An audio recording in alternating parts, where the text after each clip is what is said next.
नमस्कार साथियों, मैं हूं आपका होस्ट कुलदीप सिंह पुनिया। साथियों, जैसे ही लोकसभा के कांग्रेस पार्टी के अच्छे नतीजे आए, कांग्रेस पार्टी ने जो पिछड़े हुए समाज हैं उनको साधने का प्रयास शुरू कर दिया है। इसी कड़ी के अंदर आप देख रहे हैं, यह ओड समाज हरियाणा की मीटिंग है और यहाँ पर दीपक बाबरिया जी इसकी अगुवाई करने के लिए आए।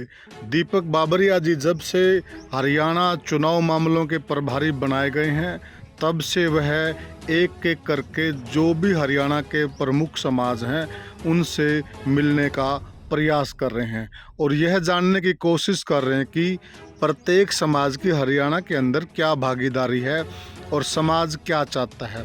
इसी कड़ी में आज यहाँ पर ओड समाज के जितने भी गणमान्य व्यक्ति थे उन्होंने उन सब से मुलाकात की और ओड समाज की क्या पृष्ठभूमि है यह सारी जानकारी ली। और यहाँ पर जितने भी ओड समाज के तमाम गणमान्य व्यक्ति थे उन्होंने उन सब से बात की। और यहाँ पर दर्शन लाल हंसू जी पूर्व में बिजली बोर्ड के चीफ रहे हैं, वो अभी अभी आम आदमी पार्टी छोड़कर आए हैं, उन्होंने भी अपनी बात रखी।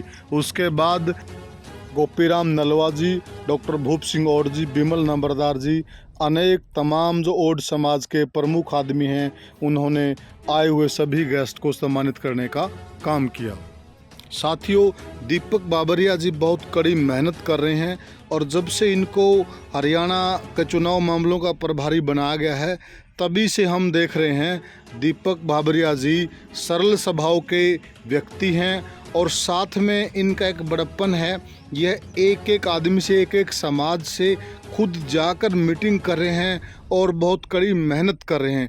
यहाँ हमने इनकी इस बात की तारीफ भी करनी पड़ेगी। यहाँ जैसे ही ये आए, इन्होंने लोगों से बात की तो इन्होंने सबसे पहले यही बात कही कि मेरा यहाँ आने का जो औचित्य है, जो मेरा मकसद है, वह यही मकसद है कि मैं ये जानना चाहता हूँ हरियाणा का जो निचला तबका है वह क्या चाहता है कांग्रेस पार्टी से, और कांग्रेस पार्टी क्या मुद्दे लेकर आए, क्या करे इस चुनाव के अंदर जिस वजह से कांग्रेस पार्टी की सरकार बन जाए। हरियाणा में अनेकों प्रभारी रहे हैं, पर जिस प्रकार से दीपक बाबरिया जी काम कर रहे हैं, उनकी जो कार्य प्रणाली है वो अनोखी है, इसमें कोई दो राय नहीं साथियों।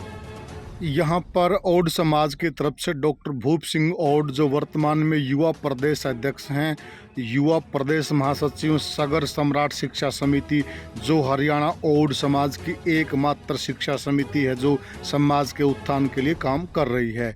यह पूर्व में गवर्नमेंट कॉलेज NSUI के 2000 में जिला सचिव और 2005-06 में अध्यक्ष रहे हैं ग्रामीण के। उससे पहले प्रदेश महासचिव कांग्रेस के DNT जिला प्रभारी जज्जर के भी रहे हैं। इन्होंने यहाँ प्रमुखता से अपनी बात रखी और बताया कि ओड समाज कहाँ कहाँ पर स्थापित है।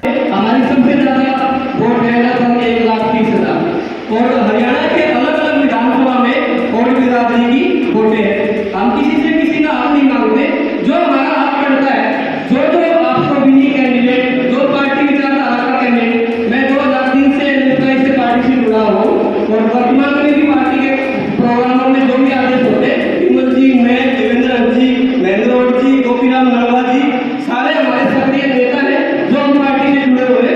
जो हमारा बनता है, जो हमारी ज्यादा आपको लगता है, जो डिजर्व करता है, उस कैंडिडेट को आप टिकट दीजिए, चाहे हमारा विधानसभा हो, चाहे गुलर जी का विधानसभा हो, चाहे बतिया विधानसभा हो, चाहे बुआड़ी का हो, जहाँ हमारा हक बनता है। तो मैं पार्टी हाईकमान से, बहन जी से और प्रभारी जी से यह विनती प्रार्थना करता हूँ, जो हमारा हक है, एक दो टिकट जो आपकी विचारधारा का है, जो आपको लगता है कि कैंडिडेट टिकट निकाल सकता है, उसको आप टिकट दें और उसे विधानसभा में भेजने का काम करें, ताकि अधिक से अधिक संख्या में ओड समाज को हम पार्टी से जोड़ सके और जाके हम समाज में ये कह सके कि ओडों को भी टिकट दी है और ओड की विधानसभा में विधायक है। धन्यवाद। जय हिंद। हम लोग मैनिफेस्टो घोषणा पत्र बना रहे हैं और ऑल इंडिया कांग्रेस कमेटी ने हरियाणा में मुझे घोषणा पत्र कमेटी का चेयरमैन बनाया है।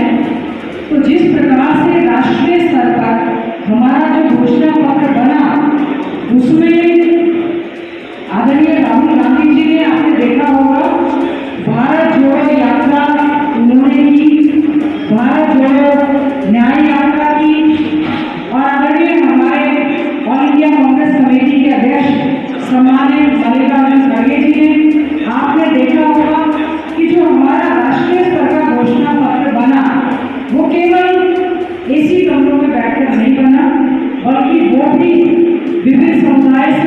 विभिन्न लोगों से राजनीतिक तौर पर, सामाजिक तौर पर, आर्थिक तौर पर सभी के बीच में जाकर, चाहे वो महिलाओं के बीच में जाकर, चाहे व्यापारियों के, कर्मचारियों के, किसानों के, गरीबों के, माइनॉरिटीज के, मिडिल क्लास के, अपर क्लास।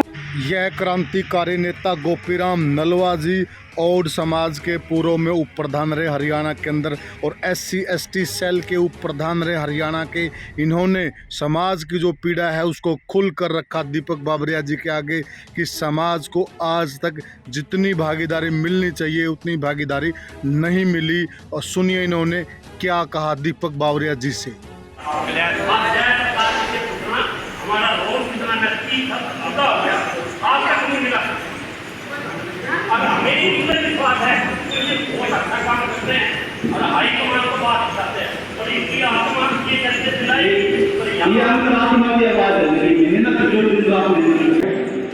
उसके बाद से देश को विकसित करने में और समाज का बहुत अहम रोल रहा है, क्योंकि जितने भी आज तक डैम बने हैं हिंदुस्तान में कहीं भी चले जाओ तो उन नहर बनाने का काम मेरे और समाज ने किया है।